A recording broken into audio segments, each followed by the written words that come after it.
Hello, everyone, and welcome to episode 27 of Red Dirt and Stardust, a Dungeons and Dragons 5th edition science, fantasy, pirate, and western campaign.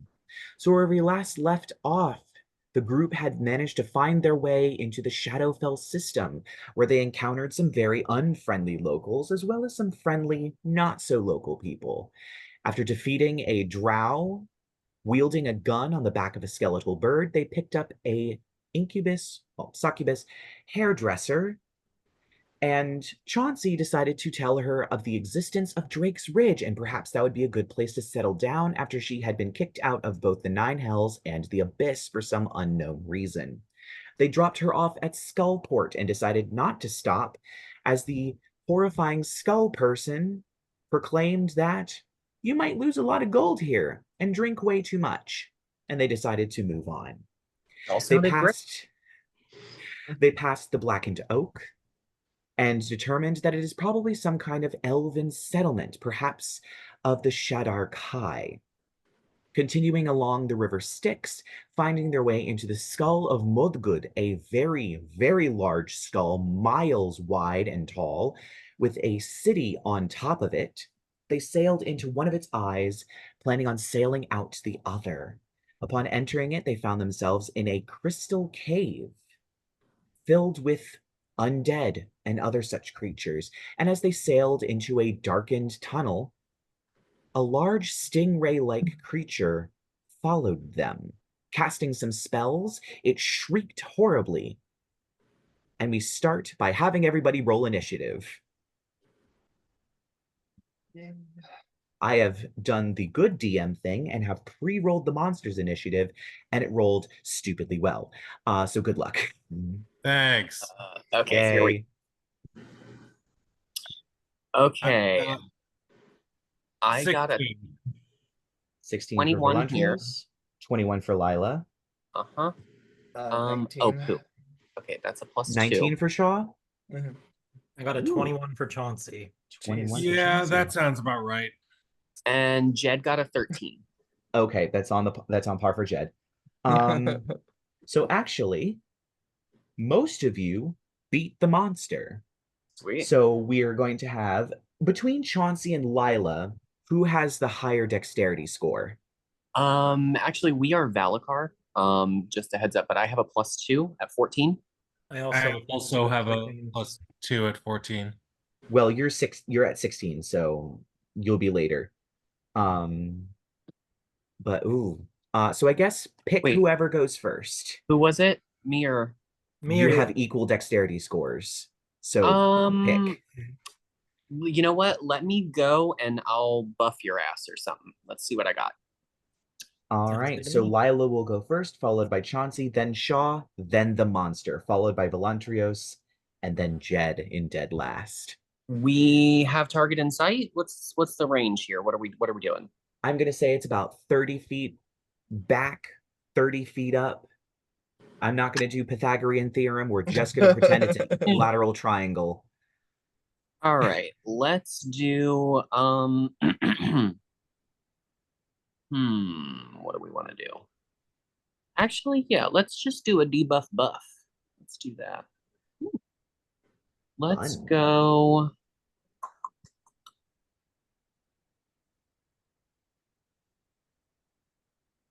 What do I want to do? I think I'm going to unsettling words on the critter. Is that a saving throw, or is that just something that... Nope, it's just automatic bonus action, minus 1d6 on the next, I want to say it's attack roll. Hang on one sec. No, it's next saving throw. Next saving throw, okay. Yes, and then we will do, let's do a mind sliver. Let's go for that. And what does Mind Sliver do again? Because I know it fucks with, like... Yeah, it's 2d6, and I think that's another d4 from the next save. Okay. So it gets a d4 and a d6 subtracted from whatever save it makes next. Oh, wait, no. Because this is a saving throw. It gets the d6 on this saving throw and then a d4 on the next one if it hits. So correct. What saving throw is it? This is an intelligence. Oh, it's not very smart. I kind of figured. I'm not even gonna bother with the Yeah. D6 minus because it rolled a 7 and it has a +1, so it gets an 8. So it Cool. fails even without this. So it's gonna be taking some damage. All right, so that is 5 psychic damage, and that's another minus D4 on its next save. And yeah, I didn't actually end up getting a buff in there. That's fine. I guess I'll move back. All right. So yeah, you move back along the deck. As it and continues let me- flying over. And Chauncey, it is your turn, followed by Shaw. So I feel like we fought enough flying things on the ship before. This thing, how far above the ship is it? I said 30 feet back, 30 feet up. So Yeah. Yeah. So I'm gonna use gun, not hammer, because gun makes more sense. wise decision. Gun, very effective spell. Yeah, I'm gonna cast gun on it twice. Ooh. First shot is, let me check what my gun is right now. That is a +9 to hit, so 26. Good lord. He That cast hits. Pew Pew. Yeah. And that'll be 2 of these plus 6 damage.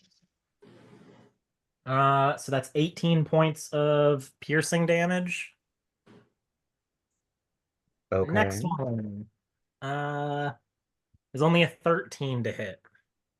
That does not hit. It manages to tip itself out of the way as the bullet knocks a crystal off the ceiling. And I will also have Tailipo try to shoot it with a little 4-start. That one is a dirty 20 to hit. That'll hit. That'll be a D4 plus proficiency of force damage. Oh, the max roll. So that's 4 plus, what's our proficiency bonus right now? 3? 7 points of force damage. All right.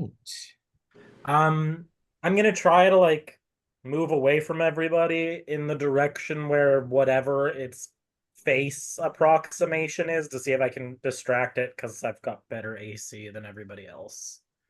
All right. Got my shield, got button shield up, gun in hand, and robots with me. Awesome. And so now we have Shaw. I will cast Storm Sphere between Chauncey and it. Hopefully, So it's I 40 will foot say diameter. the boat is moving. Oh, If that's it's annoying. a fixed point. That's a good point. Good point. Good point. So you know what? Instead of that, what do I have that does not care about that? Not much. I have so much stationary stuff. Jesus. Syringe of Yeah, that. D&D doesn't do I moving can fights well. run forward and do a Rhine's binding ice on it. That's a 30-foot cone. That should hit it, right? 30. Sure, I will say you'll have to run up to the aft castle to hit it, but yes. Love that. Cool. All right, sure. I'll do that. I'll do it at 3rd level. It has to make a con save. Con. Oh, it's not as good as con. Okay. Wow, I'm rolling like trash. That's going to be a 10. Oh, Yay. yeah, that feels. It takes All cold damage. yeah, it takes 14 cold damage. Was that right? Yeah, 14 cold damage, and it is its speed is reduced to 0. Ah, Beautiful. Is It does hindered by not. ice for at least 1 minute. Unless another creature within reach uses an action to break the ice. There's no saving throw, like it can't break itself out of the ice. That's what it says. It All is right. hindered by ice formations for 1 minute or So- until it or another creature within reach uses an action to break away the ice. Oh, it or another creature, so it can use its action to break out of the ice. No, it says another creature within reach of it. No, yeah, it or another creature within reach of it. Isn't that what you just said? No, it does say it or another. You're right. Okay. So it can it use can its action to break out of the ice. Does it Yeah, need a you're right. strength saving throw, or does it just break out of the ice? It just has to use its action. It just says use an action. Yeah. No. All right. That seems pretty flawed. Perfect. Rhymes binding ice is a uses bit up insane. It uses up its action. Like for Yeah. the whole Very thing, so- true. So you watch as this creature gets covered in ice. Its wings freeze in an awkward mid-flap as it falls into the water.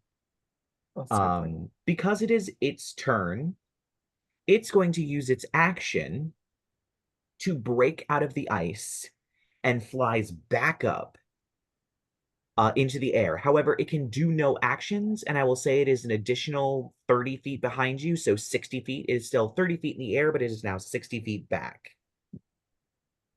And now we get to Velantrios with Jed on deck, and then Lyla up next.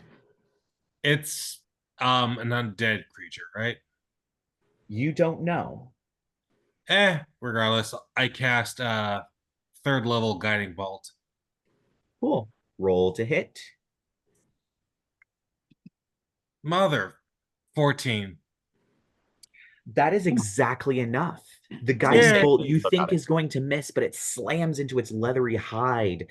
As the light washes over it, it glows. So roll damage for your guiding bolt. And you said what level were you casting it at? 3rd level. All right, roll 3rd level damage. 18. 66. 18 on 66. Goodness. Is that good? Eh, That's pretty rough. eh. It's like the statistical average that you'll get because it's Yeah. Yeah. Half. All right. Well, this thing is not looking too good. So is there anything else that Velantrios would like to do? I'm not really big on. I don't really have any bonus actions. Right. So then Jed, what's Jed Okay. doing? Let's see. How about a Toll the Dead? All right. So that and is a that's what saving throw? a wisdom, and I believe it's still debuffed because it hasn't made another save, right? Oh, right. It no. did. No, it made the did. rhyme binding ice. It It did did. rhymes binding ice, but it got Binding I got a ice. 10 on that. So I was Okay. like, it doesn't matter if it has a Yeah. negative debuff. So It's being failing. terrible anyway. All right. Well, we'll still we'll still do the Toll the Dead. That's fine. So that's a whiz. Yeah, it got a 19. Okay, yeah, that's definitely gonna save. But you know what? We'll have Valacar Silvery Barbs that. 18. Fuck. All right. Well, then I'll give the advantage to Chauncey, and Jed still has a bonus action. Mm-hmm. What do we got? Does he have bonus action shit? It is guiding bolted too. But that wasn't an attack roll. Yeah, no, That I was a just saving letting- throw. I was like, Yeah, it is yeah. guiding bolted. Let me see what he has. He's really only got like Misty Step or like the Healing Light, like for bonus actions. And no one's lost That's any right. hit points because this thing has been rolling like crap. So yeah, I guess we'll just skip that bonus action. Call it good. All Everything right. to do with that, as So far as I we're can back up see. to the top with Valacar. That. Since it is guiding bolted, I'll Eldritch Blast it actually. Ooh, so that's advantage on the first of the Eldritch Blasts. Yes. Okay, so let me roll one. It's not gonna let me do it that way. Hang on. Okay, well the first one was a 16, so That hits. all right. And But of course, roll again in case you get a crit. Yeah, I didn't. I already rolled it Oh, again. okay. And the second was an 18 without the advantage. That one hits. Well, it wouldn't have gotten advantage because that attack roll would have canceled the guiding bolt. So it would have just been straight roll. No. Yeah, that's what I meant. Is Oh, okay. The other, yeah. Okay, Okay. so first one was 7 damage and go away. Second one is 10.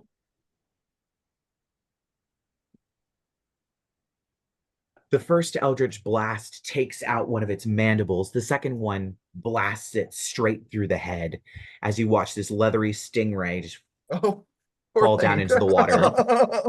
Uh, And the tunnel once again becomes eerily silent. It is Okay. probably about maybe 15 minutes before you start seeing dark mantles floating through the air again. And some eerie ambient noise returns of creatures shuffling around. I know, but I get a chance to stretch my legs a bit more than that. Where'd you come from? Well, you see, when a mommy and a daddy love each other very much. oh my god, you sound like Beetlejuice. Sure, we can go for that. That's fine. um, Are we ready to get the fuck out of this rock, or It's probably going to be the better part of another day and a half before we get out of this thing. It's a pretty big skull. Wait, it's a day and a half inside the school? Oh my god. Jesus? Velantrios looks to Valakar and he's like, "You must be used to that, What? being stuck inside a skull for a long time." Is that supposed to be funny? Yes. Noted. The sailing continues for the next day and a half. Surprisingly, there are no interruptions. The Shadowfell does begin to weigh on you a little more. It becomes harder to ignore some of the voices in your head, the laughter of the bullies, the unkind things your parents may have said, offhandedly not thinking it would affect you, mean things people have intentionally said to you, and admissions of secrets kept. It does begin to weigh on you quite a bit. The air seems to be full of this almost despair and misery as you continue floating along the river. At the end of this day and a half, you come out to the other side of this skull and continue to float on down this river. Eventually, you find a cloud, a very large cloud that you are sailing straight towards. Eerie blue lights emanate from within it. And as you pass into it, the clouds part. And once again, like entering the singing sands, you enter a completely new airspace. It is a almost somewhat Victorian, somewhat Gothic city. Mist rolling over it. The many stained glass windows shining blue from within. Fountains and wet flagstones, carriages being drawn by skeletal horses. The air is filled with bats and Gothic spires. You see Velantrios. pale people walking around, and as you sail down towards this sort of canal wide enough for ships to pass through, Yeah, you this. see. Oh, sorry. Sorry. I'm just. I'm sorry. I don't mean to interrupt. Velantrios just says, "Yeah, this would be a city for vampires." Yeah, you do see a lot of vampiric iconography. You do notice that some of the fountains that are easy to spot do not have water coming out of them. Of course they don't. Of course they don't. You sail on for maybe about 15 minutes before a cloud of bats swarms the ship. The bats descend and swirl into several forms. Major. Of course. You see a very tall woman in a sort of Victorian style dress. The purple of the dress is almost black. She has her very, very, very curly hair pulled into a ponytail that kind of just explodes out the back. She has surprisingly dark skin for a vampire, closer to sort of a slightly desaturated terracotta. she also has another vampire, which on a leash has this horrible looking, disheveled person, long claws, buck teeth that come down into this horrible point, its eyes completely milky white, its head bald, its skin literally paper white, and it seems to be breathing incredibly hard, just as it's panting. There are two other normal looking vampires. It seems like a man and a woman as they stand in these sort of dark cloaks. And the woman steps forward. Ah, it seems you have entered the city of beds. Well, you are not vampires, or at least most of you are not. And so, my apologies. We do not mean to accuse you of anything, but we must at least check the ship. And if you have no business, we must escort you out of our airspace to ensure the safety of our kind. To the best of your knowledge, those of you that are here, you are not transporting steaks, garlic, or inordinate amounts of holy water. No. Chauncey, who's that scary lady? Oh Did we no. become? Oh, we became Child. Aiden. Fuck. Uh-oh. Warning, child endangerment. Hey, didn't take my hand. I don't like that man. Stay here, stay next to Lovey May. And you just watch the arms on either hand on either shoulder from the robot. I hope they're not. Chauncey, if you would like to make, I'm going to say either nature, history, or arcana, because you are a vampire or part vampire, you may know what this horrible, creepy bald man is. God, I hope he's not in the mood for baby back ribs.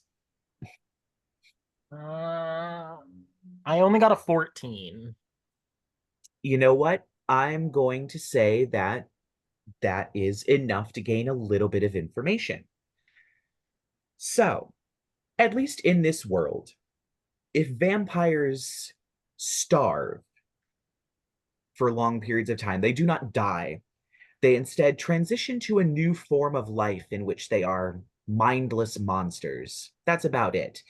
You, however, would know that they are called Nosferatu. Your mother may have been worried about turning into a Nosferatu, given her, adventuring proclivities and other things like that. It can be a concern that depending on what plane they go to, she might have to go long periods of time without blood. And so fearing that was possibly part of the reason she opened the clinic in the capacity that she did. At least a small, tiny iota of the reason. But it is something that you are aware of and something that she might have made you aware of in order to keep you regularly eating.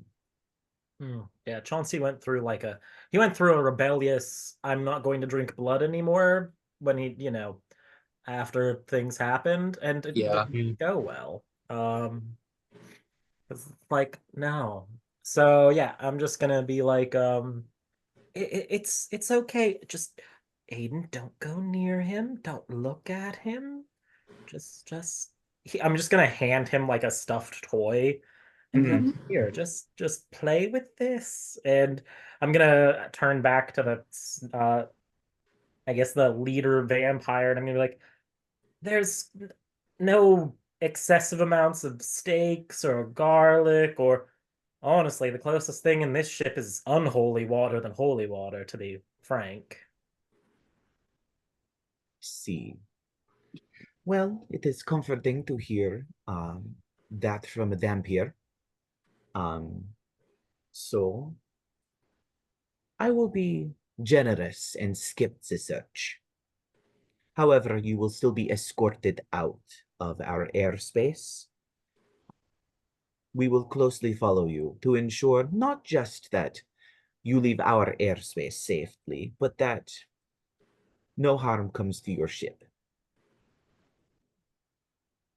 Unless you have business here in the city of Bats. What Above game, does anybody have business? I was like, I I was feel just like gonna we had a reason to go here, I thought, but I don't remember what the reason was. I think you all were just passing. You had to pass through, kind of like how you had to pass through get the Singing to- Sands to get Right. to Ashenhold to get That Because to we're going to, yeah. Yeah. yeah. Oh, It- but it's I want to explore the birthplace of Edward Cullen. No. I'm sorry, this isn't Washington State. Um, Oh no. unfortunately, this is not the Pacific Northwest. Oh God. But yeah, I she wanna kind be- of I want to meet Castlevania's Dracula. No, you do not. you don't know who rules this city. Anyway, so they all once again transform into bats, and you notice there are tiny. They kind of look like tugboats, but are being pulled by very large bats at the end of chains that hook to the sort of prow of the ship, that are kind of tugging it along as they kind of fly along and guide you out of the airspace of the city of bats. It seems this was a necessary shortcut, as coming out the other side, the stars are a little different. It seems this was a similar shortcut to taking time through the Singing Sands, where the two opposite ends of the demiplane were farther apart here in the Astral Sea than they are within the demiplane itself, creating a lovely sailor's shortcut. And so you sail onward. Aw. Eventually, you see a very dark cloud spanning quite a distance. You hear thunder. You see gold flashes of lightning in the clouds. The ship passes into it. Surprisingly, instead of it being mere moments or only a minute, it's almost an hour of flying through this dark storm. You see shadows of creatures that almost look like dragons, but they don't sound like dragons. A strange, sort of almost crackly, horrible roar as they soar through the air, but they never get close to the ship. Thank God. Mhm. And soon you are in open air once again. This place is dark. There's a huge ruined Gothic city in front of you. Golden lightning strikes various points of it, seemingly at regular intervals, as you see these other creatures flying through the air, these dark dragon-like creatures that seem to trail shadow behind them, but they're so small compared to the vastness of this city. And you see from the center of this city, there's a glow emanating, a golden glow. But as the ship begins to descend, you see floating rocks, and soon you feel the ship groan and creak and shake violently as you hear the cracking of timber, and the ship comes to a sudden stop. And all around you, for quite some time before you see rising into the shadows of the sky, the edge of this city is just rocks. You've run aground. Uh-oh. The crew stands. Well, I was not expecting there to be no sea to sail on. Was it drained before? And Toshiko kind of looks over the side. Unfortunately, this is as close as we can get the ship. We will try and get it out of its unfortunate grounded situation, but you may have to just walk from here. It looks like maybe, and she kind of puts her hand up to her eyes and kind of glares out into the darkness. Maybe half a mile to the city. Like You are going to have to walk. City are we at? What city are we at now? This is I Ashenhold. was gonna say, sounds like we're there. Uh, Wonderful, beautiful place. beautiful. This is not quite what I was expecting. I wasn't never really expecting the is. ship to stop going. The golden glow coming from the center of the city wasn't on my bingo card for what I expected. It's kind of pretty. Oh wait. Oh, Aiden. What? Shiny things aren't always good things. I said it was pretty. Hey, and we could really use someone a little bit more helpful right now, Bunny.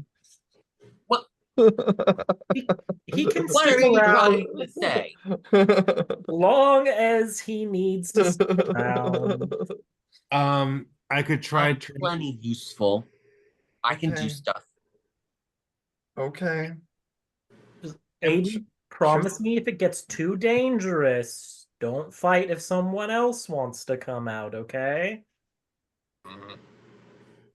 It's Okay. Okay. This isn't quite a promise, but I'll accept it. Do you need popcorn? I mean, we can make some popcorn. I want popcorn. Maybe we should make some popcorn after we get to the city. That's so much walking. Are we there yet? We haven't even left. We haven't even left the boat yet. Why not? All right, we got a ladder. Let's do this. Yeah, they roll down a ladder and you all climb off the side of the ship. There is a little bit of splintering along the base of the hull where it ran aground. You see other crewmates starting to, tie ropes and begin to start to pull the ship. People starting to push against it as they're trying to get it back out to at least astral waters so that you can sail away, I have a probably question. very quickly. Mhm. Is the ground like or is it like solid? It's solid. Okay, just curious. Is it Like you can probably see maybe 150 feet away. There is starting to be the floating rocks where it starts undulating and then the individual just floating chunks of land and they have to drag it Solid. 150 feet back and push it backwards basically into the water. But yeah, the ground you are currently standing on is pretty solid. Am I at a level where I can turn into a flying creature yet? What level are you? Oh, 7? No. Damn it. You do have the free giant owl you have the wild giant shape. owl. Yeah. I also have a giant owl. We both have a giant owl. So I was thinking of turning into a flying creature and getting like a bird's eye view of what that glowing is. I mean, I could technically send faux pas, or Chauncey could send Tailipo. Tailipo. There we go. I can't vision share with Tailipo. Oh, okay. Then Yeah. never Sure. mind. She's not a Uh, familiar. Say the glowy thing was bad. Oh, we should have asked them if they knew what the Chloe thing was on the ship. Oh well. I'm going to say you all pretty much can probably guess. You all came here to essentially stop Corrigan from getting something called the God Flame or the Golden and Flame. that's probably the okay. Because she was going to use it to power her automatons that would be used to track and possibly kill escaping prisoners from prison in exchange for possibly her freedom.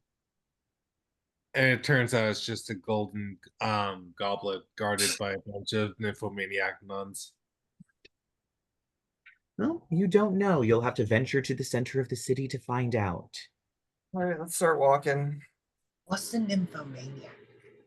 That Don't was a ask, Aiden. bubble. Don't ask. It's an adult word. Is it contagious? In certain situations, sure. Oh. Well, I don't want it. No, you don't. Do you have any popcorn? And this is why we're not monetized. Anyway. Anyway. So as you are continuing to walk along this sort of rocky beach, eventually things start breaking under your feet in a way that rocks typically don't. And you look down and you notice that there are bones everywhere. You begin to see these gigantic worms just laying almost on their sides as though they had been eating for quite some time. If anyone would like to make a nature check, you certainly can. Of course. Sure. Nature. Oh god. Nope. No, me, a druid, is not going to make a nature check. You might roll higher than me. I got a 15. You rolled way higher than me. I got a 19. All right. So Velantrios and Chauncey, you would both recognize these creatures to be carrion crawlers. They're just big worms that like eating dead things. They tend to show up on battlefields or places where there's a lot of dead bodies.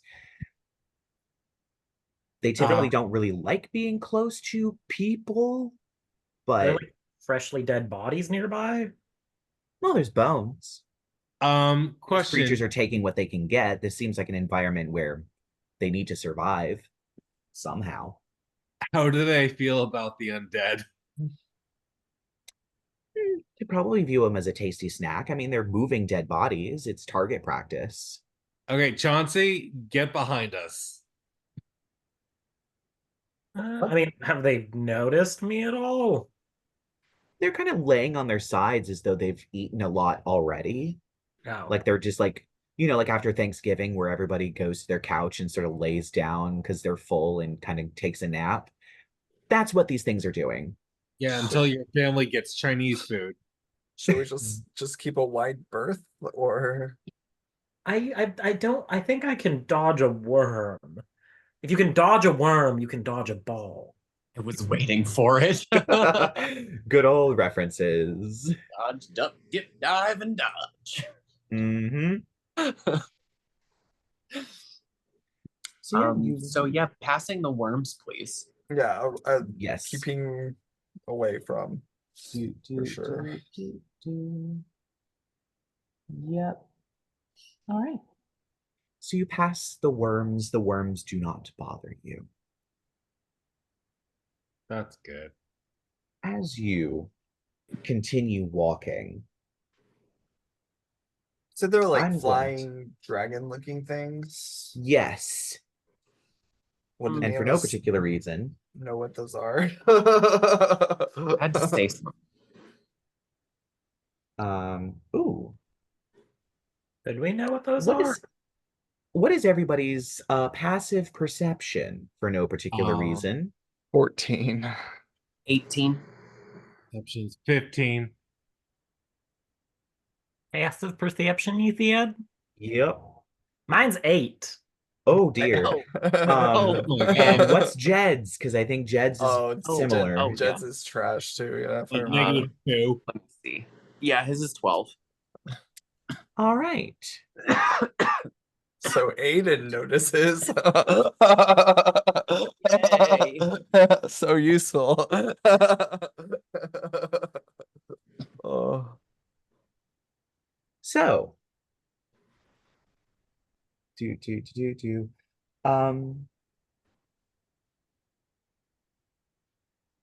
yes. Shaw, No.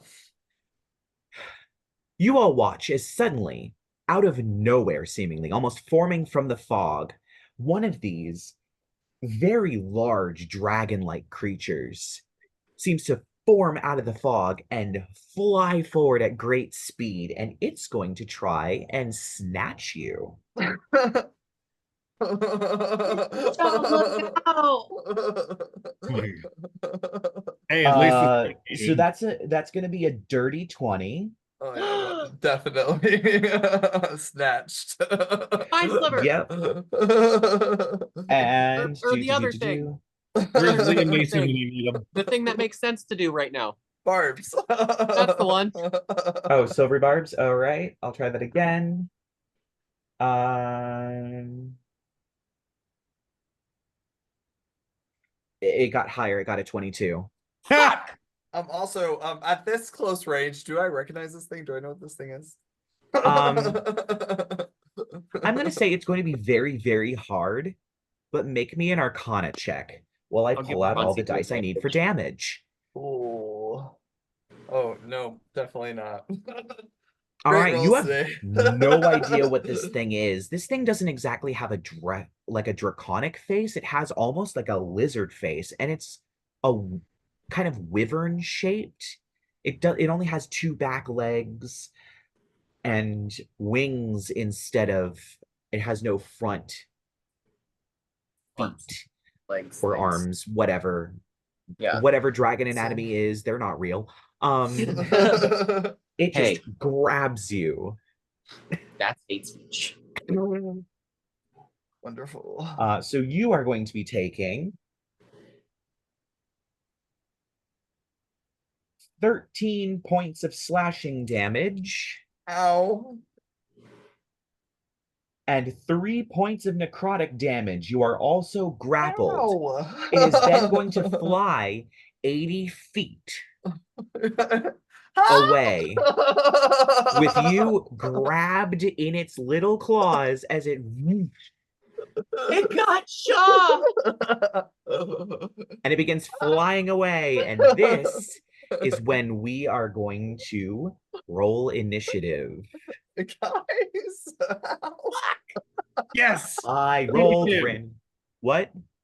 22. 22 for Velantrios. Okay, Aiden got a 17. Aiden got a 17. Chauncey got 19. A 13 for Chauncey. 19. 17 plus 19 2. for Chauncey. That does make a big difference. And Shaw, 10. 10. Oh dear. And Jed, And Jed gets a 17. 17. Ooh. All right. So we are starting at the top with Velantrios going down to Chauncey, followed by Jed versus Lyla. Whoever has the highest dexterity. I think that's probably... Oh, actually, no, that's Jed. His dex is higher. All right. So then Jed, then Lyla, or well, Aiden, and then the monster. So this thing is currently 80 feet away from you, and it's about to fly upwards towards the sky. Let's... I don't want it to do that. I told you Ashenhold is not going to be forgiving. Okay, hang on. Ashenhold's going to be a bitch. Oh, crap. Oh, wait. I have Entangle at 90 feet. But it has to be on the ground, No. unfortunately. No. No, that's not great. I don't Oh, well, think... Velantrios is going first, so Aiden can Yeah. wait. Velantrios, what are you doing? What you doing? I guess I'm gonna do another third level guiding bolt. Oh, yeah, because that goes, what, like 120 feet? Yeah. Yeah. All right. Roll to attack. That is gonna be 13. That is unfortunately a miss as the guiding bolt sails over its wing. Fuck. Oh yeah, who got advantage from the silvery barbs? Chauncey. Yeah. Chauncey. Okay. Yay. Okay, just wanted to be sure. Oh, there we go. That'll help. Bonus actions. Can I do like healing word? Healing word. No, you cast a leveled spell. You could So I use your can't do that? healing. Is your healing balm a bonus action? I Because you think it could do is. that. Balm I of think the it is a Summer bonus Court, action. Yeah. All right, so you could do that provided that I guess Shaw is in range of your healing balm. You could do that on him. Oh, yeah, what's the range? I think the range of that's like 30 feet or something. It doesn't say. It should. 1 second, I clicked on it. It might be touch. Oh. Oh, that would be horrible. You become imbue, blah blah blah. You are offers respect to injuries. You have full blah blah blah. You can choose one creature, see within 120 feet. Oh, Oh, so that is nice. well within range. So you can totally use your bonus action to Balm of the Summer Court Shaw. Which I do. All Thank right, so you. roll how much you want to give him. Well, it's 66. I think you can choose an you can amount of choose. D6 up to Yeah. 6 to give him. Yeah. Yep. You can use You don't however have to many give him use all all of them if you want. 6. Yeah. All right, I'll just do like 2 of them. Thank you. So All 2d6. Yep, roll 2d6. Ah. 2 points. Oh no. Look, healing is healing. That could literally be the difference between an insta death and having this character survive. I'm just really I will sick. say that. Thank I'm you. just really sick and tired of these online dice hating me. I mean, you can always go Okay. Chauncey So, and roll physical. yeah, we go to Chauncey. I'm assuming you cast gun. Yeah, gun will reach. Fortunately, because of the silvery barbs, my first one's not at disadvantage. My second one's going to be at disadvantage because anything between Ooh. 40 and 120 feet is at disadvantage with a gun. Oh, right. Your gun's Yeah. reach is 40 feet. You get normal accuracy at 40 feet, and then after that, it's the same rule as bows. You get Yeah, disadvantage because like once you get out of it's too much variability in like wind speed and objects and distance and things like that. So first one is 21 to hit. That hits for sure. And that's going to be 16 points of piercing damage. Ouchie wawa. And next one I have to roll with disadvantage. Part of the dice. Part of the dice. 11 plus. Let me see. I think it's one more than my regular attacks because of the way the hammer works. Which is plus 10. So yeah, 21 to hit. Yep, that hits. Yay for being the kind of martial character. Yeah. That is going to be what? 17 points of piercing damage on that one. Good lord. You sound grappled, right? Yes, you are Uh-huh. grappled. Okay. There are ways to escape a grapple that don't involve making a strength check, of course. Thank God. Oh, wait. I just thought of something. Since none of my robots can reach it, could I have used my bonus action to cast a smite before I hit with one of those attacks? You know what? I'll allow it. Okay, because I just double checked. Talipo can only move 30 and shoot 30, so she can't reach it. So Oh. yeah. Apparently robots and the other what's her face is completely ground mode. I get Completely branding melee. smite. Yeah. Ooh.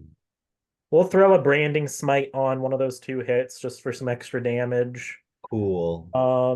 2d6 radiant damage, sheds dim Ooh. light, and can't become invisible. 2d6 radiant damage, you say? 2d6 more radiant damage. It's going to be 9 more points of radiant damage. Okay. And it glows now. I'm lighting up like a Christmas tree. The branding bullet hits this creature, it shrieks in pain as huge holes rip in its shadowy form. This radiant damage has done more damage than you think it should have done. Nice. Hint, hint. So, moving on to Jed, then Aiden. Yes, I forgot what I said he was going to do.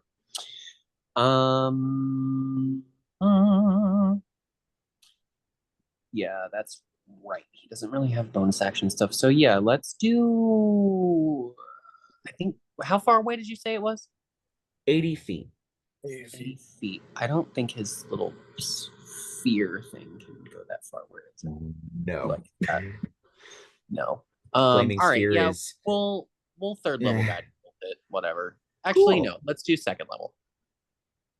good either way. Yeah, and hang on, I gotta go back over to mine so I can get dice. And that is a critical hit. Oh my god. Fantabulous. All right, so what is that? That's 2D, that's what? 5d6, so 30, 5d6, so 30. and then roll it. Well, if it's 30 points, just base Yeah. of radiant damage. Which- Nothing else done to it. Oh, It's vulnerable to radiant damage, so it doubles yeah. to 60. This thing explodes. Yeah. Yay! And there's Shawthorn falling 80 feet out of the air. Oh, shit. How high? Um, How high am I? Velantrios can I can Velantrios save turn into like a myself. giant bear to try and like cushion the landing. I can save You're myself. using you've got to use your regular wild shape because you don't get bear form from your armor until it becomes awakened. All right, you got some feather fall or something you pulling out? I Misty Step. Fair enough. All right. All right. Yeah, you are able to actually, you know what I'm gonna do? While falling. Make me an Arcana check. Yeah, that's fine. Make me an Arcana check. If you successfully Arcana check, a 9. I'm gonna flash of genius just shout at him. Shawthorn, cast some sort of spell, and you're gonna add +5 to that. Oh, 14. that's a 14. You know what? I'm gonna say that's just enough, and you managed to Misty Step to the ground. I will say you Misty Step and probably trip on a rock and fall That's fine. forward. Face down. You are yeah. prone, but you did Just not take any levitate before he damage. falls. Just Yep. Yeah, you are currently prone. However, you are not taking damage. Cool. Am I alive? You're alive. well, you're still loud. So Thank Yeah. you. I'm gonna Thanks, go over and Jed. like pick him up and be like, "Did you break any? That was kind of a rough landing there, buddy." I didn't love that. Did not love that. yeah, sorry we blasted you out of the sky. Yeah, thank you. But hey, at least you weren't picked to the bone. Yeah, true. We should probably maybe move a little bit closer together. Maybe we should stealthily. And Can we do quietly, sneakily? If you would like to do a group I- stealth check, you certainly may. Sure. I can cast invisibility, but I guess it's only one person. Yeah, so it would be you or something else. Oh. That's not super helpful. I got a 10 on stealth check. Yeah, I'm sure mine's Ooh. gonna be amazing also. And Just nobody kidding. has passed without trace. I got a 19 on stealth. Let's go. No. Yeah, Horace- Velantrios, why don't you have passed without a trace yet? All right, let's roll for stealth then. Yeah, I got a 15. I'm gonna have Talipo help me. So that I don't roll with disadvantage. Woo! Oh Um, yeah, you do roll at disadvantage. I do, but that's why I have so many fucking pets. So true. I got a dirty 20 thanks to the neutral roll. Though actually, something I didn't realize until I just reread my schnikes. We should all just move by Lovey May because she can't be surprised by anything. Oh, fair enough. Yeah, let Field me lead the defenders way. one of their features is called Vigilant. Nothing can catch them by surprise. Ah. Because robotics. So Chauncey's gonna be like, we all should stick around her. Let's just let Lovey May lead the way and we'll just sneak behind her. Part of Lovey like May's the visual network of- is an advanced combat system. Oh. I love the visual of a bunch of adult people just hiding behind a doll. Yeah. Aiden's not an adult. Well, there is. Don't forget, and child. We do have a child. It's like the first campaign all over again. Yay! Question: Yay. Who's taller, Lovey May or Aiden? Well, How tall's Aiden? actually, I have it written down here. Let me see. I think it's like 3 or 4 feet, something like that. Lovey May is taller than him because she's about 4 feet tall. Aww. He is exactly 4 feet tall. They're the same height. Wow. That's adorable. Yay! All right. So yes, you continue along this sort of rocky shoreline as stealthily as possible, occasionally breaking a bone a little loudly, but it seems that these creatures don't seem to harass you again. You see a few more of these carrion crawlers out in the wastes, but you manage to get to a place where it appears to be what should have been a dock, but the dock has collapsed completely. There are buildings that have slid forward into what should have been the water, but is not. The actual dock itself has collapsed to the point where it's kind of sort of a ramp up to the actual stonework of this sort of key that this has been built with. You also see off in the distance, there's an eerie lighthouse that seems to still be circling the light as if there are still ships coming. The wood is incredibly rotted, but it might hold enough for you all to be able to climb your way up. It's probably maybe a good maybe like 20 feet up to the actual ledge itself that the Question. Can I turn into a giant spider? If you use one of your regular wild shapes, you may turn into a giant spider. Okay. Guys? Yes. Yeah. 2 requests. 1, don't freak out. 2, get on my back when I'm done. I don't like how either of those things sound. Okay. Velantrios, where is that? Is it under actions? Yeah, under your spells. If you're wild shaping, it should be under. It's Or, actions. oh no, Possibilities. it's a Oh, it would be feature. under actions. Yeah. All right. I'm going to look at the giant spider stat block. Yeah, I mean, if you can't carry everybody, I can carry one person probably. Because I also spider climb. It is large, so I'm going to say that you can probably carry comfortably 2 people. If you try and carry 3, there's a possibility that everyone will have to make an athletics check to stay on you, and you'll be moving at half speed. So you'll have to pick the 2 people you want on you. So I guess Aiden and Chauncey, because Shaw can carry Colton. I'm not carry Colton. Chauncey has spider climb because he's half vampire. Yeah, so Okay. Chauncey can just walk up the wall. Okay, so Shaw and That's Aiden, right. and Thank then you can carry your boy toy.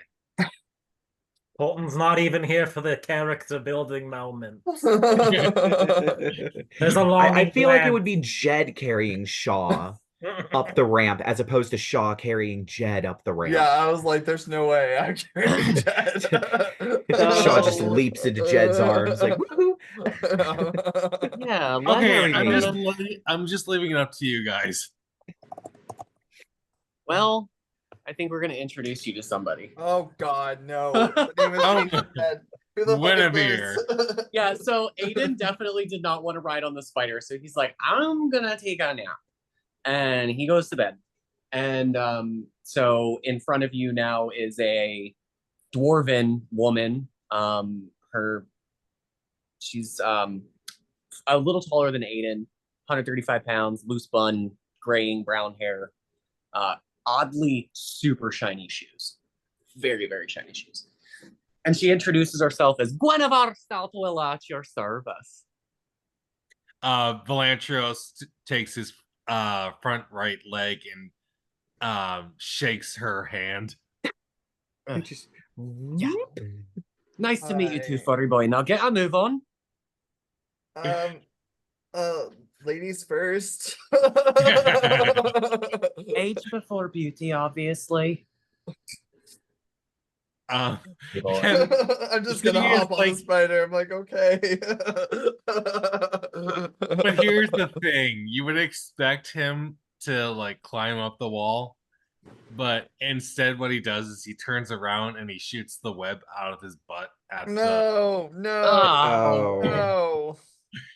And if we he had like fans to write fan fiction, this would be a fan fiction moment. No. and he holds on to you guys with his arms, sort of like a cage, and he just starts using his back legs to climb up. I hate this. I hate this. I hate this. I hate this. I hate this. Hug I've had in the last century. Well, nice to meet you, Gwen.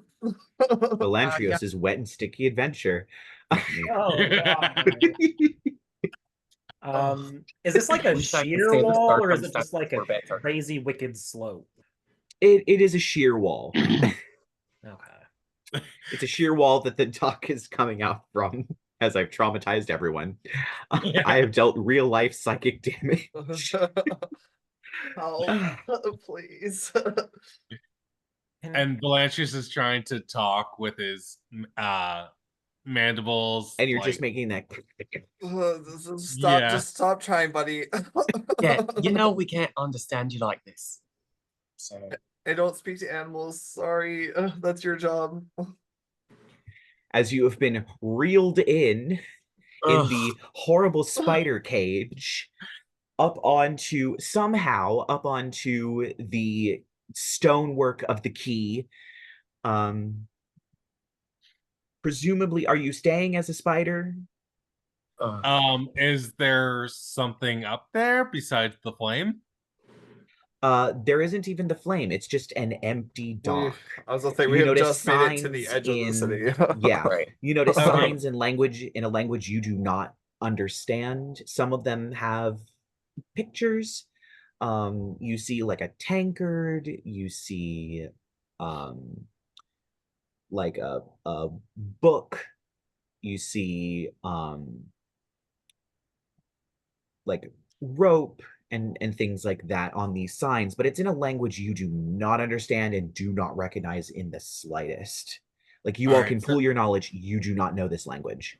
So no, I do not stay in the spider shape. All right, so that is one wild shape down for the day. You only have one more left. Plus, if you want to turn into a giant owl with your cloak. Velantrios, I hated that. Let's not do that again, okay? Thank all the gods dead and living. I'm gonna drop Jet off and then just how far back down is the ground from where we are? 40 20? feet. Oh god. It's I'm a just gonna- 40-foot drop. Lovey May was too heavy. She's a thick girl. All that metal. So I'm just gonna drop a rope for her to climb up. Because she's really good at athletics. All right. I'm going to say it's probably easy for her to just climb up the rope. And you now have your Terrifying. whole party at the top of this. Every time we talk about Loving May, I just imagine like Megan. That's my Yeah. my head Megan, but in a canon is- maid outfit. It's the terrifying king doll. We started plotting and planning our characters right when the trailers for Megan started coming out. I Mhm. knew. Yeah. So I was like, okay, we're gonna go with the creepy doll thing. Yeah, love it. And So in then my what, a defense, I few initially months wanted later, Freddy- Imaginary came out. Yeah, Imaginary came out too. And the teddy bear's name in that movie is Chauncey. So I was like, ooh, that's a coincidence and a half. Delightful. Nice. Yeah, first thing Guinevere does when she dismounts the spider, she brushes herself off and she starts shining her shoes. Like that she's obsessed with it. She's that's So, it, just a little flavor. Gwen, what do you do? Who are you? It's Guinevere, thank you very much. Sure thing, Gwen. Avar. There you be. So What do I do? Yeah. I do it all. Okay. Cool. What do you Done specialize it in? all anyway. I'm a merchant by trade. What do A you merchant. trade? Well, not much out here, I reckon. What do you have to trade? Well, not much out here, I reckon. Same stuff I came in with, I think. Good to hear, Guinevere. Why you don't look so confused? You're new. Yeah, you're a new face, and to our knowledge, everyone else that we've met with Lyla had a particular purpose Good or skills. reason that Skill they set, pop out. maybe. Uh-huh. just Yeah. trying to figure you out. Mine was Valathar making it like, up the hill on the back of that giant nasty. Hey, You succeed. Good job. Yeah, cheers. at least we Anyway, didn't squeamish. so, what exactly the hell are we on about anyway? So I'm glad you're here, actually, because we needed someone who was good at all of it. Because this place is scary. That light, we're trying to get there. Oh, yeah, no, Ed, hang on. Oh, okay, understood. Well, I guess we better get a move on then. yo-ho, yo-ho. Well, no, So we I won't be doing want that, will we? everybody, or at least everybody who's willing to look, to make me an investigation check. As there seems to be a lot of rubble and a lot of fallen over buildings, so it's kind of hard to figure out where entrances to the actual city itself might be. I'm sorry, what are we making? An investigation check. Oh, yeah, no, we're not doing that. Yeah, absolutely not. I mean, a horrible roll. Someone could No, give but- me the help action instead. I'll give you the help action. Let's say, yeah, actually, I'll use the opportunity to give some flavor too, since Shaw asked what Guinevere is good at. So I guess kind of you probably noticed like the way she's walking, like she treks a lot more confidently than anybody else you've ever seen. You know, she doesn't twist her ankles on the rocks. She seems to know exactly where she's going, you know.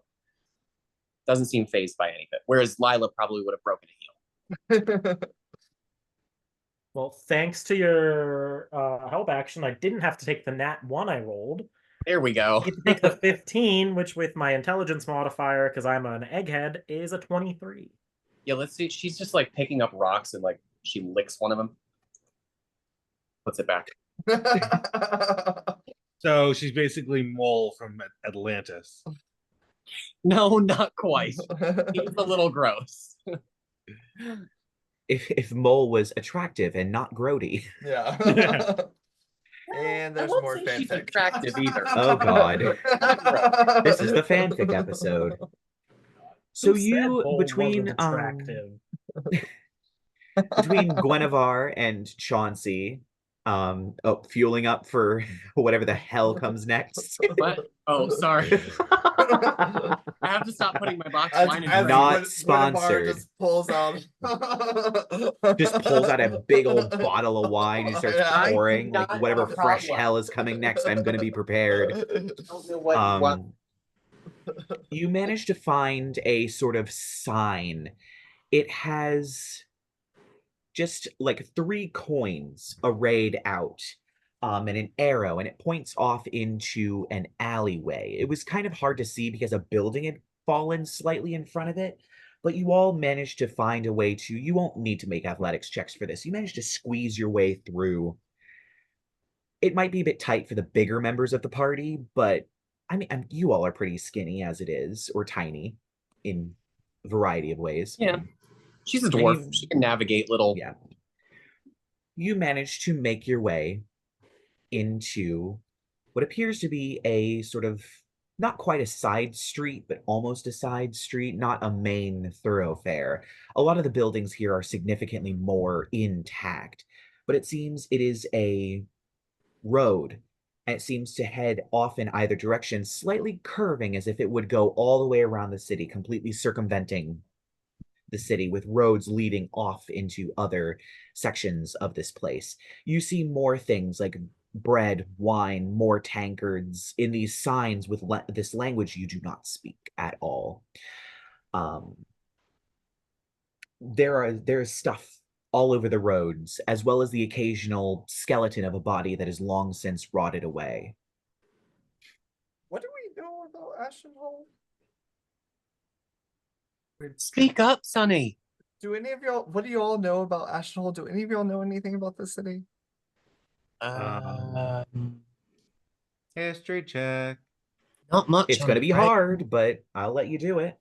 I could try because it's another intelligence check. 30-20. Ooh. No shit. I got As I brush up my knowledge. I was gonna say, I don't I've know. learned Where in the did woods. Velantrios learn about Ashenhold? I am going to say you heard possibly a tale of a faraway land that kind of lines up with the appearance of this one, where people defied the gods and then the gods struck them down. As they do. The description of the city being relatively circular and that sort of stuff kind of lines up with what this city is. And other than that, I mean, this is probably a pretty lost section of the world. The apocalypse didn't exactly do wonders for the knowledge of the world before. So it's quite possible this is the city of wizards that got struck down because they defied the gods when the gods were still alive. So, this is a cursed place. It used to be a city of wizards who, in their arrogance and hubris, were struck down by the gods. Well, good thing they're all dead now. Arrogance or hubris. I don't know what the Exactly gods have what ever I done was for gonna me, say. but On the bright side, we might be able to find some interesting things in the city. Could I do a check on if I know anything about something about Godfire in general? Make me a nature check. I'm going to say that this is probably going to be at disadvantage. Okay. Just because this is definitely not something that is really common knowledge. um, I'm just wondering because my old mentor's going after it. So Mhm. with disadvantage, that's a 13 plus 8. So 21. Godflame, you've heard of something called a spark of divinity that gods have. Could be something along that line, might not be, might be something completely different. It's the closest thing that you've ever heard of. can I send faux pas just like straight up, just looking through faux pas? Does this have like a like road layout where there's like roads that go straight to the middle of the city, or are we looking at like this is like a road maze? Like what are we looking at here? Sure. Make me a perception check. For faux pas. Mm-hmm. Oh, faux pas +5 perception. That's okay. 15. 15. As Faux flies up into the air, it seems that the city is laid out kind of radially, but it seems that there are various rings of this city. This one appears to have a lot of big open squares, a lot of close packed together buildings. Probably a lot of people lived here, probably a lot of people shopped here, probably a lot of people worked here. You then see there is kind of a ring that's almost like a park. Thick, twisting trees everywhere with the occasional, almost what looks like steeple coming up out of or building coming up out of the tops of the trees. And in the center, it seems like a religious quarter of some kind. There is a huge cathedral, but it looks like it was mostly taken out, and you can actually see lots of the sort of golden glow from various points as it seems this fire is still burning, as if something slammed into the center of the city. And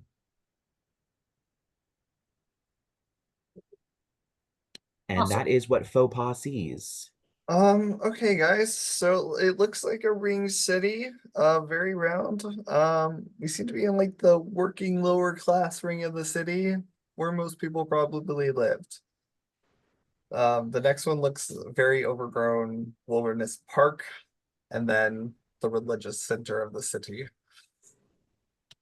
And so that's where we find that big golden glowy bit. Yeah, it's very big, very glowy, very scary. Right then. Yeah. Cheerio. We should probably not delay any further than we already have. Slow your roll there, mate. My legs only go so fast. That is, yeah. Chauncey didn't even realize, oh yeah, her speed is slower now than it was. She's just like hustling her chunky little The ass. sad part, yeah, is Aiden had a higher speed probably. Because he's a human child, Yeah. as opposed to a The dwarf sugar woman. helps, obviously. With all the pixie sticks you fed the kid. Yeah, true. Kid had a higher speed than everyone. Great. Well, I guess who's leading the way? Because it's not going to be me. I'm gonna take lead, just because. I'm Guinevere's right behind you. She's like hustling as best as she can. She's wiping her little finger on as they pass rocks and stuff, smelling it, like she picks a leaf every now and again, stuff like that. All right. Keep an eye out for the birds. The birds. Chauncey's gonna pull out from his bag one of those little mechanical birds that we found on the ship in like session 1. Oh yeah, the little songbirds. The little songbirds. And he's like, I never really activated many of these, but if Corrigan is around, they're the easiest eyes in the sky that an artificer can have. What are you waiting for then? Huh? What are you waiting for then?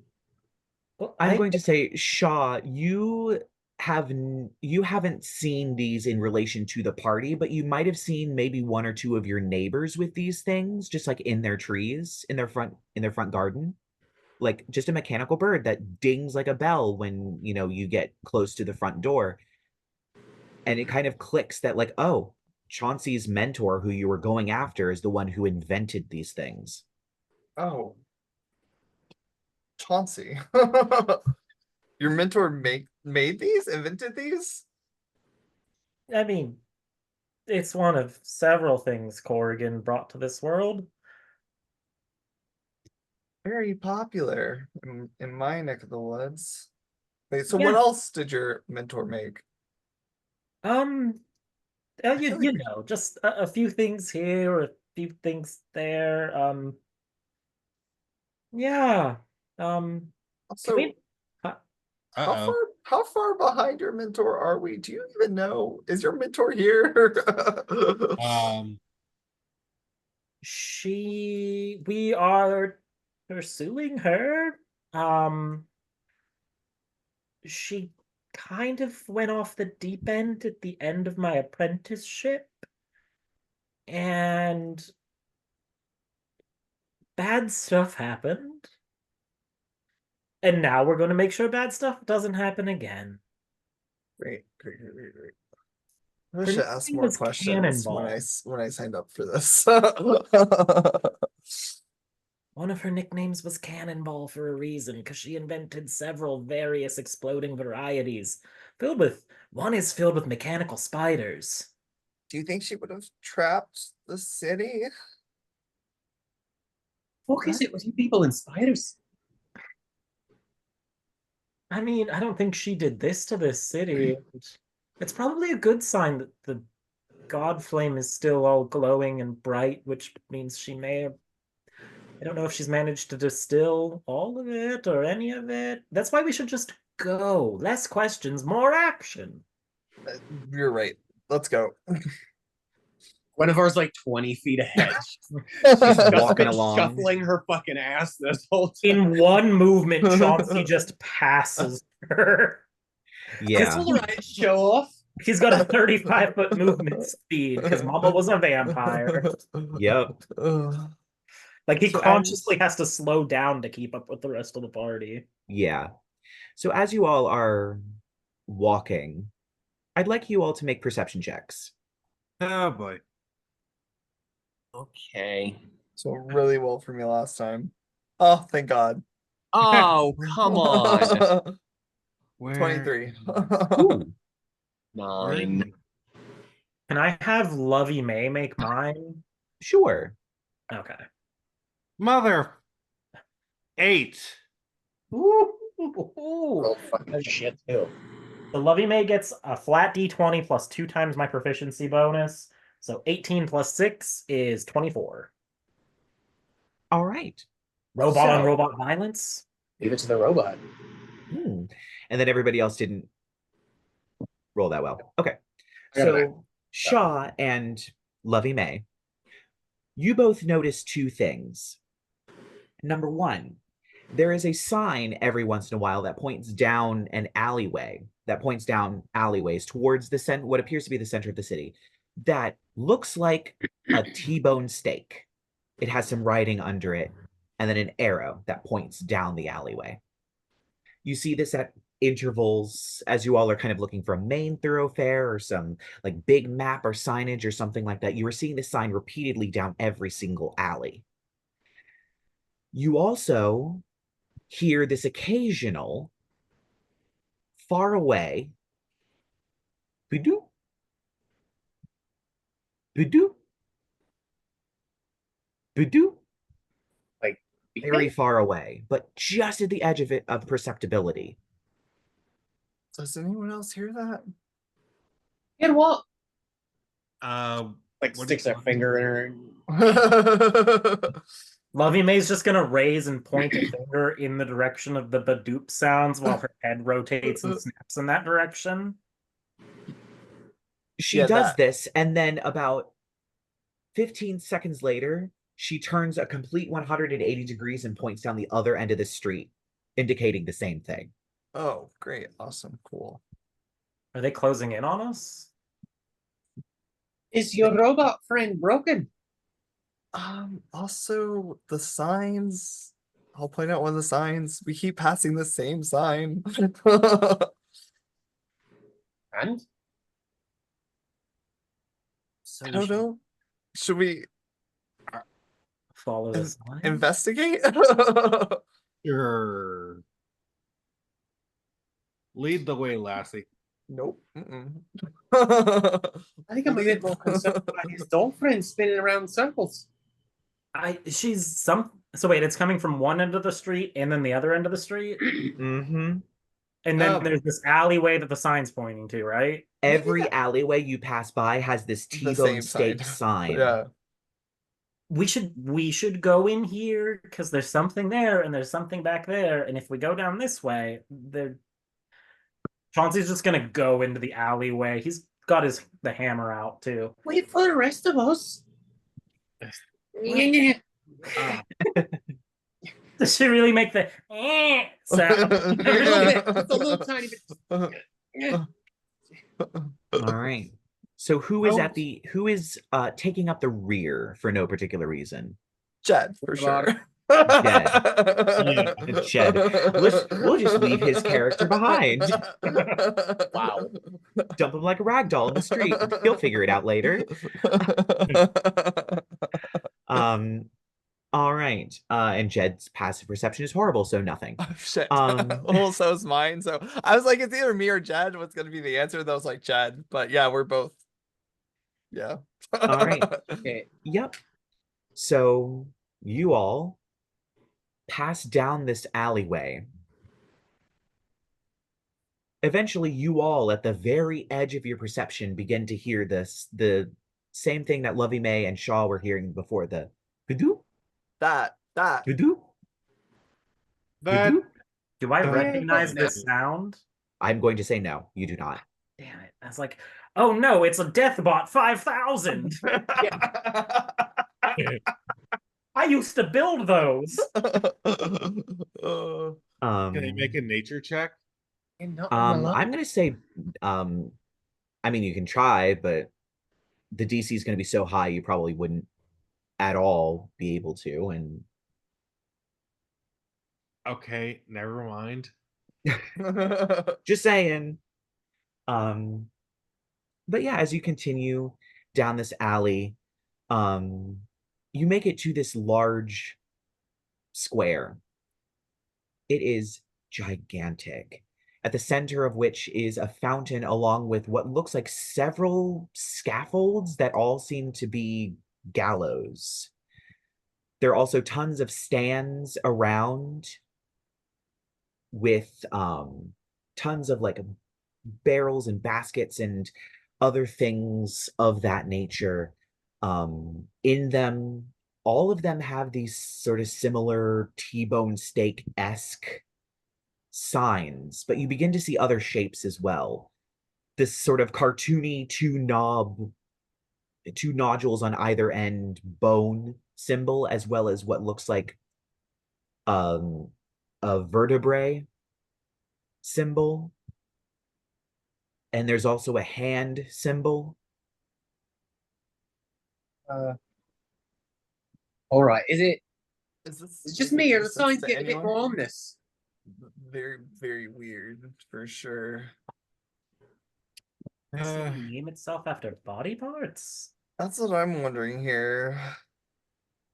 Why exactly would that be? Like, Let's why? hope it's something as simple as straight names. All right. As So, you Let's gaily forward.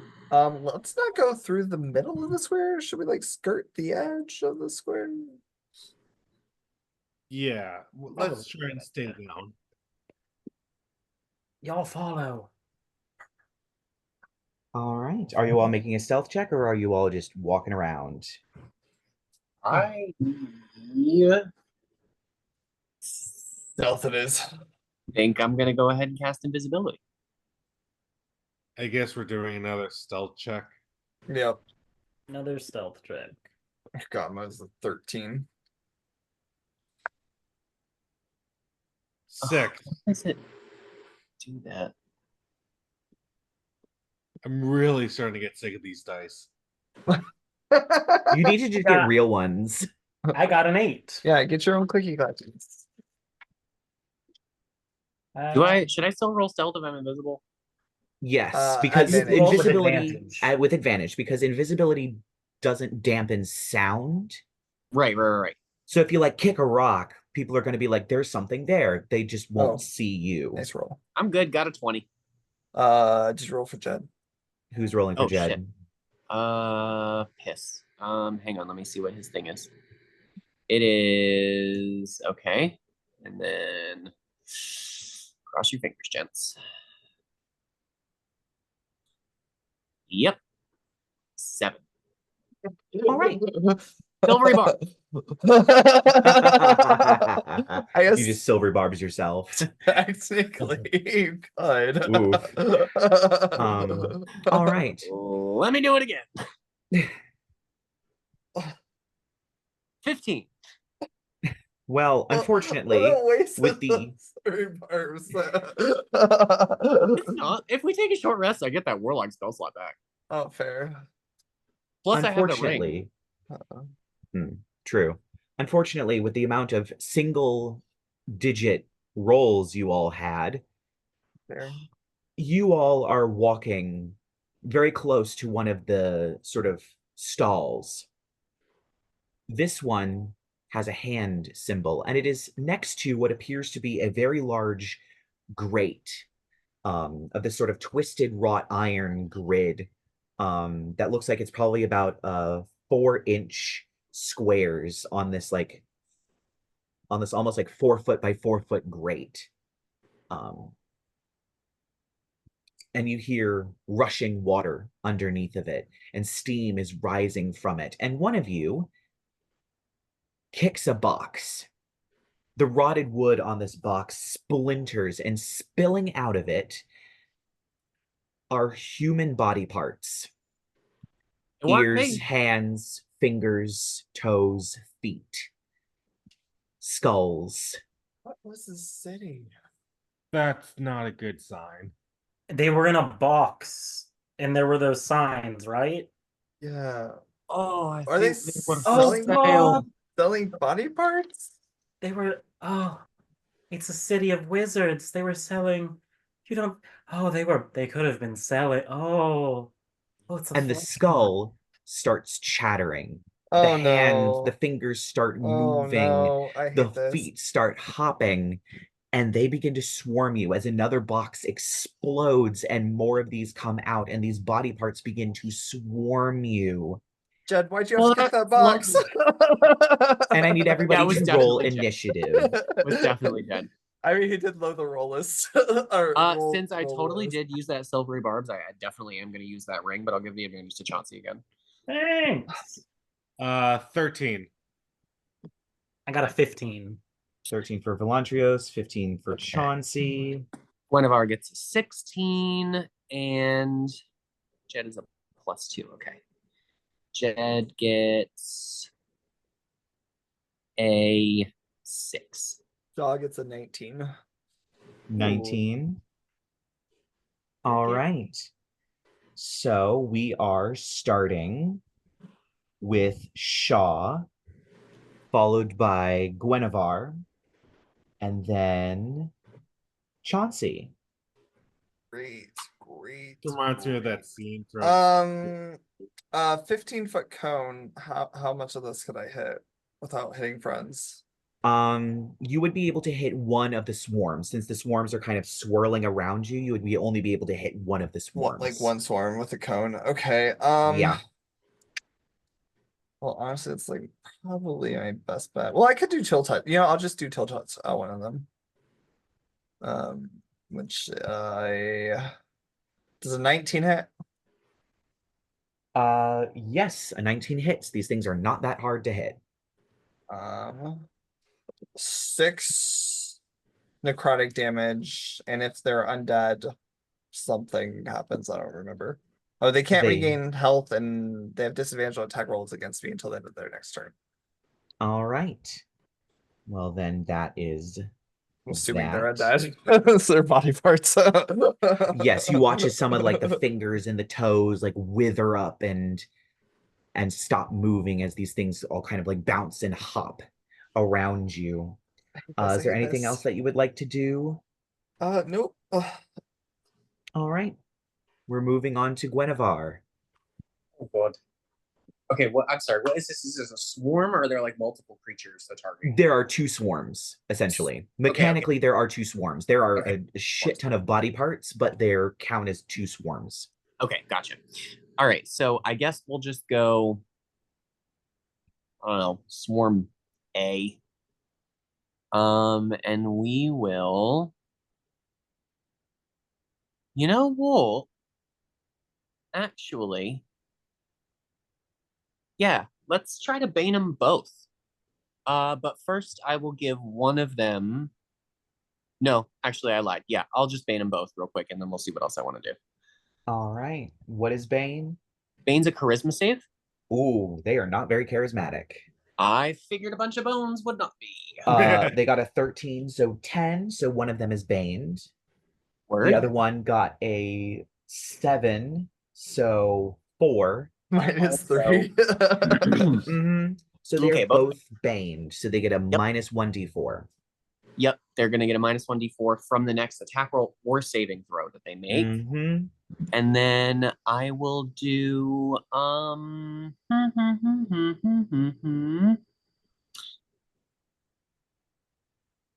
let's Bardic Inspiration. Fuck it. We'll give it to Chauncey.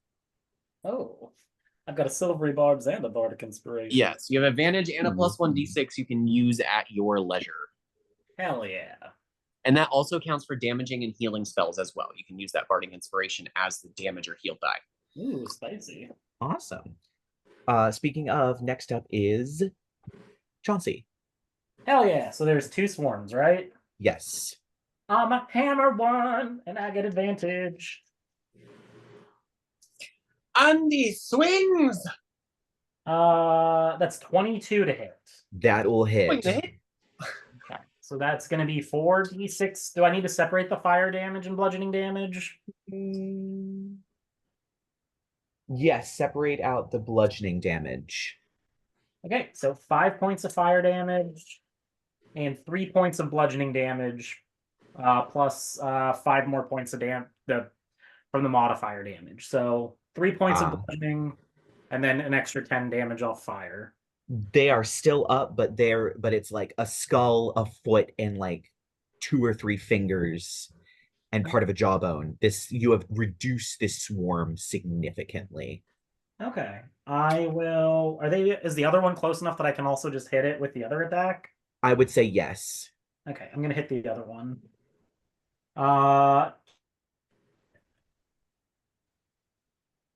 Okay, and then for bludgeoning, the bludgeoning is 4, and then the non-bludgeoning is 12. What did you get to hit?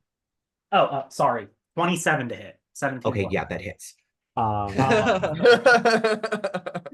just had to make sure because it is possible to miss these things. It's not easy to miss these things, but it is possible. So how much damage? It was 12 non-bludgeoning and then an extra 4 bludgeoning off that hit. So 16 total, damage. 16 total. Yeah, 4 of it was this swarm gets also nearly reduced. There are only a few tiny body parts kind of jumping and hopping around. And it is actually going to be a bonus action. Oh, bonus action. Yes. Bloody May is going to with a let me check Steel Defender, what they add to their attack. Force Empowered Rend. Force Empowered Rend, yeah. She doesn't get to do it all the time because a lot of our enemies lately haven't been melee. Oh, yeah. Force Empowered Rend is 1d8 plus proficiency force of force damage, but my spell attack modifier to hit. Spell attack modifier is less than my weapons. It's only plus 8, so 21. 21 to hit. That hits. It's Oh no! 5 points of force damage. I know it's like it's less than my weapon. It's still higher than my spell attack modifier. Right. So one of these swarms gets completely destroyed. It is gone. And is that the end of your turn? Action, bonus action are used, and I'm not going to bother moving. I'm just going to be a menace, and hopefully it tries hitting me instead of anyone else. All right. So that is that swarm gone, which it was its turn next. However, you hear a rumbling from the grate. Bullshit. And suddenly, exploding out of the grate, almost like toothpaste being squeezed from a tube, is this horrible slurry of bodies that comes out. This giant, about 10-foot tall mound of bodies and body parts and gore and viscera explode out of the grate. The grate literally goes flying off into the middle of the market square as this thing slops and rolls, hearing the sounds of combat and hungering for it. And I was perfectly happy napping before all of this mess. it is going to go for, I'm going to go at random because it doesn't know. You should go back to napping. It's going to go for Shaw and Jed. It's going to make a slam attack against each of you. So we'll go for Shaw first. Right next to each other, so. Very true. This one is probably not going to hit. Maybe. Oh, sorry. It has a +8 to hit. Oh, it's 12. Gonna hit. Oh, thank God, no, barely. Yes, you managed to get out of the way as this huge club made of horrible viscera just slams next to you. Guys, as these bodies scrabble at the claw, at the ground as it's pulled back. And it's going to make another swipe at Jed. Okay. This one might hit. I think that's a 19. Oh, God. Silvery barbs. That is going to be higher. Oh, fuck me. So I'm gonna have to get, these are D8s, right? Yes, they're D8s. I need all of them. Because this thing hits like Now a I've truck. used the spell slot. I was gonna say, doesn't Jet has shield, right? Does he have shield? Oh yeah, he does have shield. Can I do that? I don't think that's his gonna shield help. I feel like he's gonna even roll shield like is 20 million. I think it's a bit too high for him to shield. Yeah, It's just like, I know he I has will shield. just That's about we'll all I just know. You eat guys it. are all squishy as fuck. Yeah. Other than Velantrios, who has magic. 19 points of bludgeoning damage as he is whacked by this pseudopod of bodies before the scrabbling claws drag back into this amorphous blob. Piss and hits. So after that, it's going to be Velantrios. Wait, no. Yes, it is going to be Velantrios followed by Jed and then back up to no. Oh my god. Sorry, I'm reading my thing I wrong. don't think Yeah, I it will. is Velantrios followed by Jed and then back up to the top with Shaw. Sorry, I was reading my thing wrong. No. So yes, Velantrios, it is your turn. So I was going to kill off the last swarm, but I'm going to the mass of bodies and doing Freedom of the Waves. Fun. What version of Freedom of the Waves are you doing? Oh yeah, I love Freedom of the Waves. Tidal Wave. And remind me what that does again. Because I don't You have the book out. conjure a deluge of seawater in a 15-foot radius, 10-foot tall cylinder centered on a point within range. It takes on the form of a tidal wave, a whirlpool. Oh no. It's a What? strength save. Oh. What, does it have a good strength? It's well, I mean, this thing is huge. It's probably got pretty decent strength. You never know. It could still fail. It could. We'll see what happens. Yeah. Oh, no, does it have a strength save of 16? Wait, We'll have to see. The wording of the spell's weird because it also says you can choose a number of creatures equal to your spellcasting modifier to automatically succeed on the saving throw. That's so weird. So Oh, yeah, if you so, want to like, like if you're target something creating- and so if your yeah. friends are in the way or whatever. Yeah, Mhm. like on It's your kind of like how party. the sculpted spell of the evocation wizard and the careful spell from the sorcerer is like, I can That makes fireball sense. my friends and they'll be fine. That's cool. Yeah. Because sometimes there is no other option but to fireball your friends, and that gives you an option to do so without killing them. Fireballing your friends. Yes, technically you aren't fireballing your friends. So I'm assuming. All right, are you going through with that? I'll make the strength save.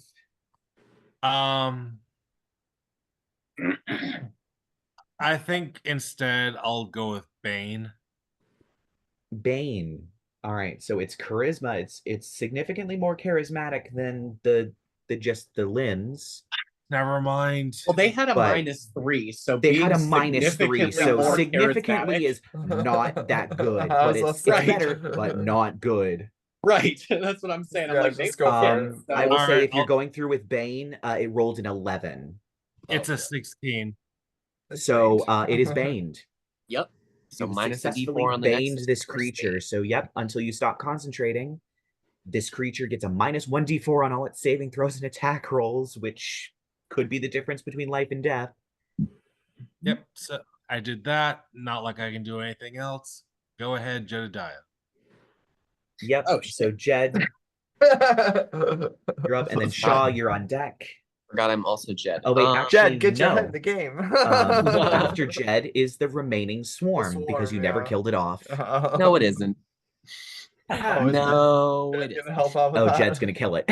Yeah, it's definitely gonna kill it. Yeah, I feel like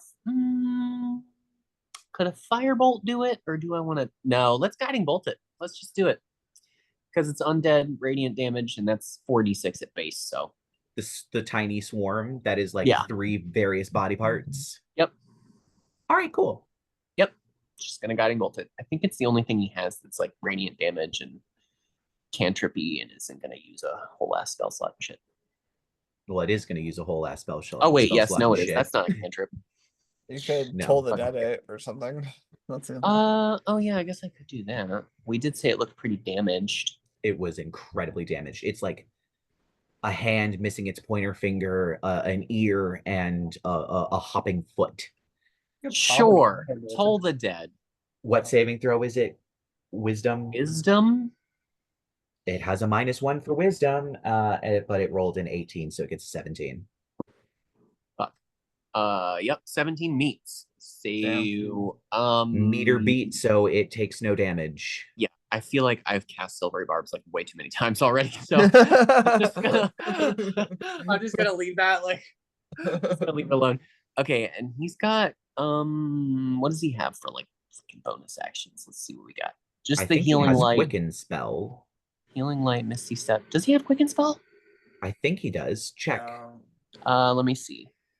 Healing light, Pact Boon, Because he has one level. He has one level of sorcerer, so maybe he does have Quicken spell, so I can quicken a cantrip. Yeah. Yeah. Okay. What did I do? Told the dead. Yeah. Oh yeah, and it succeeded. That's right. Yes. Yeah, sure. Let's Told the dead quicken again. Firebolt.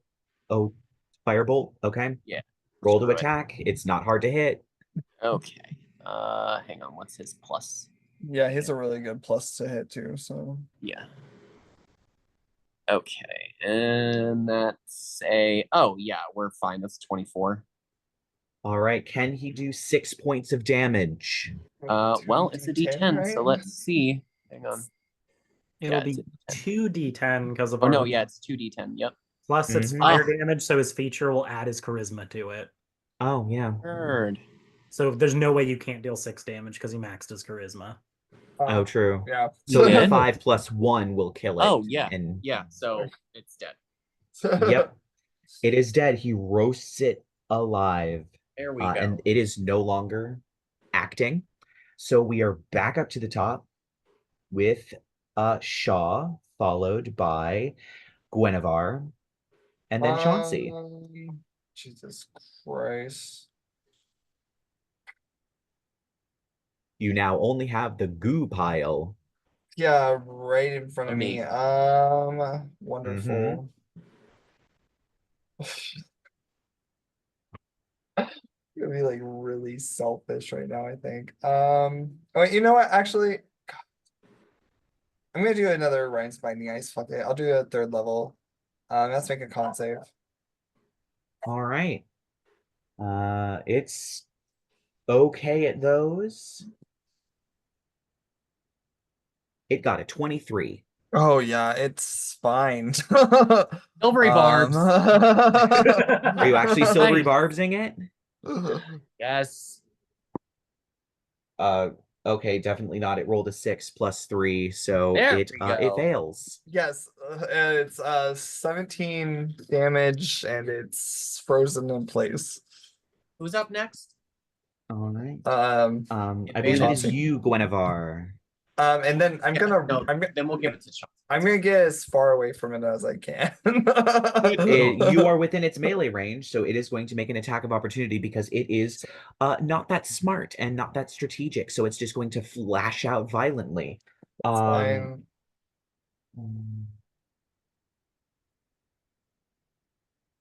22 to hit you. Oh boy. Hold on, would shield even save me? No. So No, yeah, no, I'll it just wouldn't. take that. Yeah.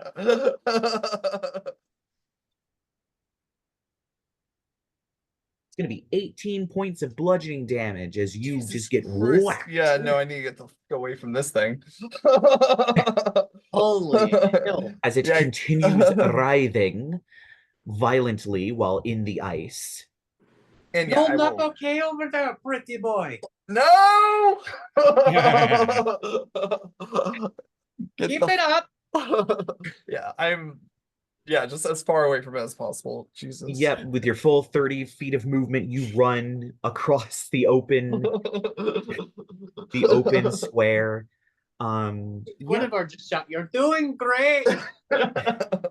Guinevere, what you doing? Literally almost dead. Guinevere. Did y'all forget I got scooped up by a dragon earlier? Okay, well, shit nuts. He's too far away now. Okay, let's do... No, I don't think that. I don't think that either.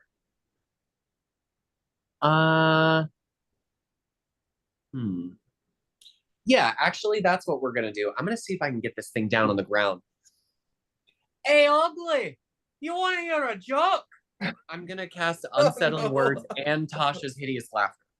Yeah. All right. Are there any stipulations for creatures that cannot be affected by Tasha's hideous laughter? Nope. Well, Well, yes. If it has an intelligence of 4 or less, it isn't affected. Oh, fuck me! It has a No way. 3. No way. 4, isn't it?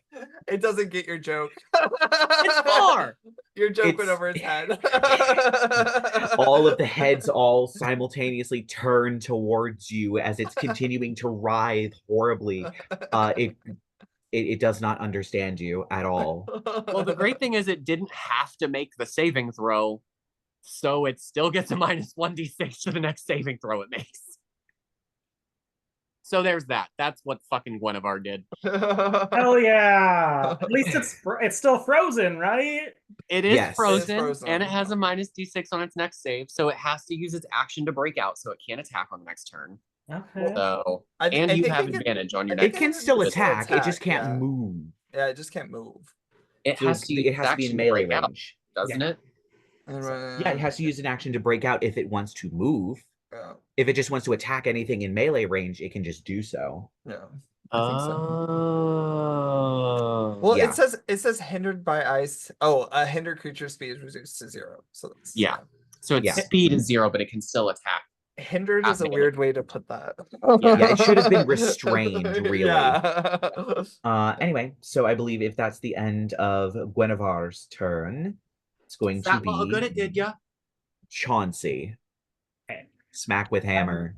I'm gonna move into melee with Lovely May, and I'm going to try to hit it with my advantage. I presume a 27 will connect. Oh yeah, 27 hits. Do I need to split out any of my damage types? Surprisingly, no. Okay. In that case, I think because it's packed so close together, and the other ones are like free floating various objects. It's hard to like whack them, as opposed to this where you just hit a wall. Right. this is 21 points of damage on the first hit, Good lord. and Hits. we'll go to the second one. A dirty 20 to hit. That hits. And you said I can spend that inspiration die on damage too, right? On spell attack or healing spell. Oh, so I can't. So it has to be attacks. It has to be. spell It attacks. has to be magical. Okay. Yeah. That's not what these are. Okay, so 19 points of damage on that hit. All right. And Lovey May is gonna kick it. That is a 26 to hit. That'll hit. And it's gonna take 9 points of force damage on her kick. All right. And I'm putting myself between it and everybody else as best I can. Cool. Well, it's definitely tired of you. You see it sort of squish together, and some of the bodies peel off and roll off in a ball and slam down on top of you, Chauncey. I need you to make a DC 16 strength saving throw. Okay, let me see what I add to strength saving throws. Because it's tired of your bullshit. I can't pass it even if I use Flash of Genius because I only rolled a 9. Oh, all right. So you are going to be. Oh wait, no, you didn't. You rolled a 16. Oh, May as well. yay! Portent. There we go. You dodge the horrible bodies as they slam into the Chauncey, ground. watch out! Yep, it can't do anything else because it used its whole. Yep. Look at me using my port and die. There we Oh go. yeah. We got one. All right. So that is the end of its turn, and we go to Velantrios with Jed on deck. So, question: how is it doing? Not doing too hot.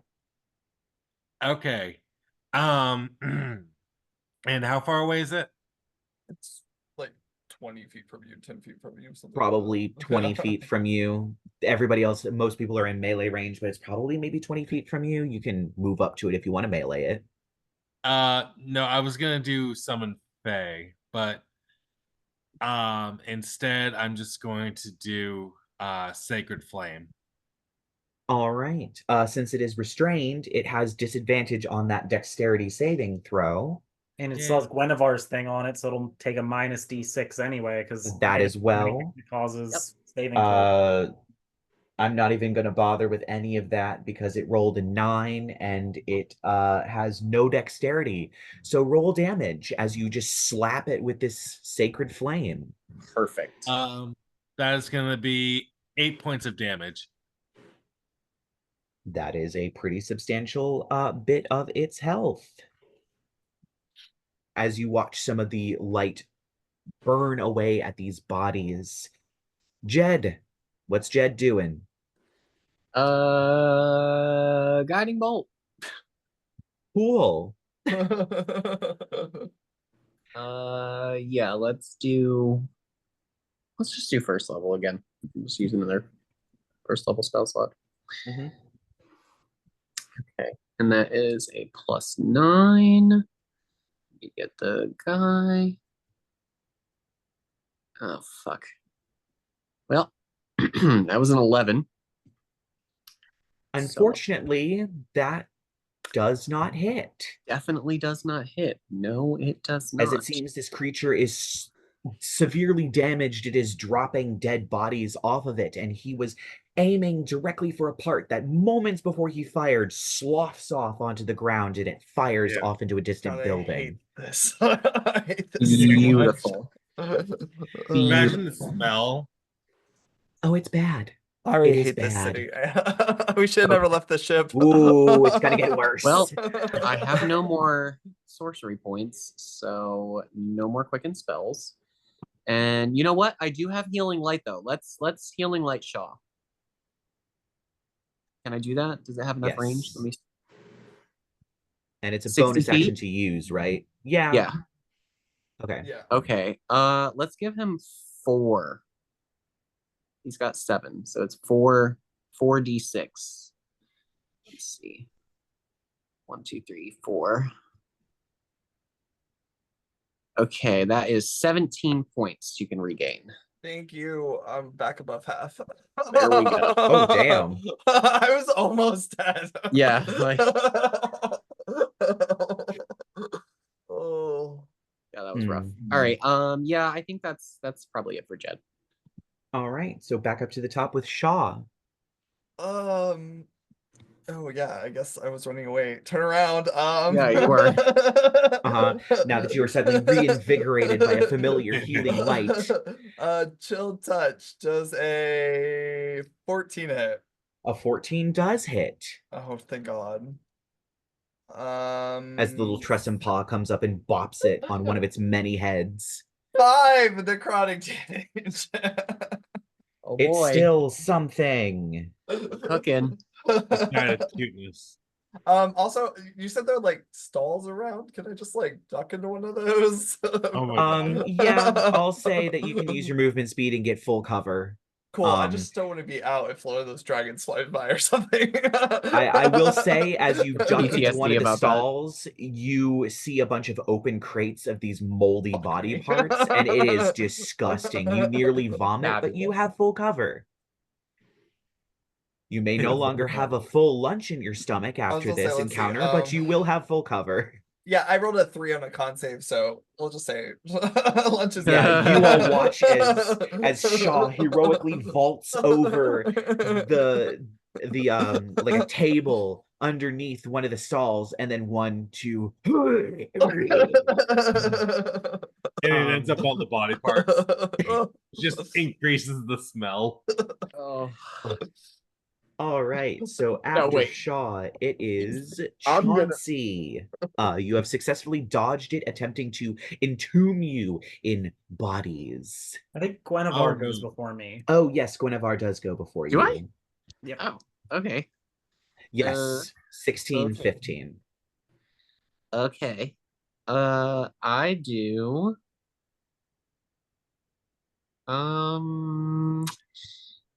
Yeah. Yeah. No. False. Lies. I think I'm gonna blade ward. Can I do? Yeah, I can do myself. Yeah, I'm gonna blade ward myself. And then I will use my bonus action to do the no. I'll give the bardic inspiration to Velantrios. Yay! All right, so that is the end of Guinevere's turn, and now it is Chauncey's turn with the monster on deck. Did I get Oh, any shit, silvery Chauncey. barbs buffs that round? Did we use them? I don't think we did any, I right? don't think any. I don't So think I I did think one. they're gone. Is it Okay. gone or does it last a minute? Hang on. Once you use it once, it should pop. Yes, but I'm wondering if it lasts for a minute. Like you can hold on to it for a minute or like 10 minutes or something It before makes it just within goes away on 1 its minute. own. Oh, Within Okay, 1 so minute. you still have it. I used the last silvery barbs last turn. Oh, hit. okay. you did? Never Okay. mind. So you don't have it anymore. Okay, It's just straight so rolls. 23 on that should hit. Yes. As if you needed it, apparently. And 15 points of damage on that hit. Ouch, Chihuahua. We'll swing again. Nat 20. Oh my All god. right, can you do 10 points of damage? So his critical hit dice are 4d6, so that's 24 damage by itself. Yes. You reduce this thing to ash in a fireball as you bring the hammer down and slam. It is a pile of ash. Better than a pile of bodies. Is it dead? I think it Yes. was already dead, but it stopped moving. Good. It's okay. How beat up is everybody? I'm a lot better I'm than I fine. was. I've lost 0 HP. So Shaw and Jed took hits, right? Mm-hmm. Jed Yeah. took 19 points. Okay, I'll cast because I don't want this bardic inspiration die to go to waste. I'll cast a healing spell on Jed. Okay. It's more banged up. Shaw, what are you at? I have less. You should heal Jet. Okay, I'll spend a first level spell slot to cast Cure Wounds on him because I don't really use my spell slots as often as I probably should. What's Cure Wounds? That's a D. Is it a D6 or a D8? I think it's a D6. It's a D4 for healing word. It is a D6 for Yeah. It's a Cure D8 for Wounds. Cure Wounds. Oh, it's a D8 for Cure Wounds. 1d8 plus your spellcasting ability modifier, and I get to add a d6 to it because of the Bardic. Yeah. So he's gonna get back 13 points of health. Nice. That'll work. That will do. All right. At this point, as you all are doing your healing, you do hear that "Boodoo, Oh boodoo." no. Oh, Boodoo. hell. However, quite a ways away, you watch these two, they're probably about 3 feet in diameter, slightly egg-shaped orbs floating, just hovering across the ground, come out of an alley, and they kind of do a kind of little figure 8 dance around each other before they float off away from you, still making that "Badoo, badoo," Guys, what the fuck was Badoo. that? What can I? but it fades. What are they? You've all seen that There too, are yeah? these dark black egg shapes, like very squat, almost ball, but they have a little bit of a point at the top. And they're about 3 feet in diameter, and they are floating off the ground. Did they look like automatons? Would any of us have any idea what this is? Nope. Yeah, I figured. I mean, at least if they didn't notice us. Do we need to rest? I think we need to avoid those things first off. Whatever the fuck those were. So if we do rest, we need to find somewhere not outside to rest. Somewhere not here. Probably. We just need to make sure. I mean, how do we even make sure that these buildings aren't inhabited by more of that? He like waves to the ashes. I mean, we literally got attacked by hands and feet, so like I don't think anything here is gonna be really safe. Pretty sure I we mean- just go inside. That stall I was just in is full of hands and feet, so I don't know. I think Jed has Leomund's tiny hut as a He does ritual have spell. Yes, Oh he does. my Oh, gosh, a resting tiny place. That's I was amazing. just gonna say, Just wanted to remind you because I know Colton wasn't here to remind us, but he does Yeah. have those. So I I was did just gonna I'll just say, say it's a shame we didn't have like a wizard that was able to create that like safe space. No, What are you he trying to does. say? Okay, so yeah, nine creatures of medium Fine. size can fit He's inside. a ritual casty type of warlock, so we got it. So Mhm. okay, yeah, Leoman's tiny hut. There we go. all right. So Perfect. where are you all placing your Leomund's tiny hut? Should we put in one of these houses or I don't want to be anywhere these orbs could be patrolling. Well, the good news is we've already cleared out all of what's here, so Those orbs I- literally just came. They can come back They didn't come down here though. yet. I know you guys are going to really hate this. oh, for Um, fuck's sake, what? Oh no, what is it? is there a sewer grate nearby? Nope. I'm not going down there. Literally, what the giant I would rather goo die. sloth corpse thing came out of?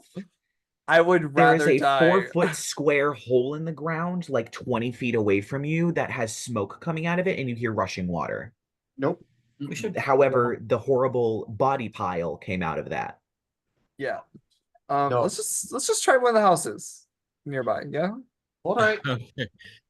Sure. All right. So you head into one of these houses. It is not the greatest. Perhaps it would look a little bit better if it weren't moldy and mildewy, with horrible rotted wood and things falling in, but it's quite small. You probably need to actually move furniture to get the tiny hut to fit, but it does fit. Velantrios just takes a deep breath and he's like, reminds me of home. The psychic dome. Don't forget to use your rings, everybody. And Alright, are yeah. you all taking I definitely a... already used mine for the day. I'm assuming you all are going to try and take a long rest. Yes. Honestly, that would be Sure. awesome if I could get all my spells back. Yeah. Wait, can Tiny Hut stay for 8 hours? Yes, It's exactly 8 hours. it is exactly 8 Oh. hours. So if you all get in and start snuggling down for a rest, it will vanish by the time your rest is over. No. Yeah, that sounds good. That might as well happen. All Uh, right. Lord knows we're gonna need it. It's really cozy in here, guys. Yep, Yes. it is nice and comfortable, and you all huddle into the dome created by Leomund's tiny hut, and you all have a long rest. And that is where we are going to end this week's episode. So join us next week as they continue to explore the horrors of this haunted city.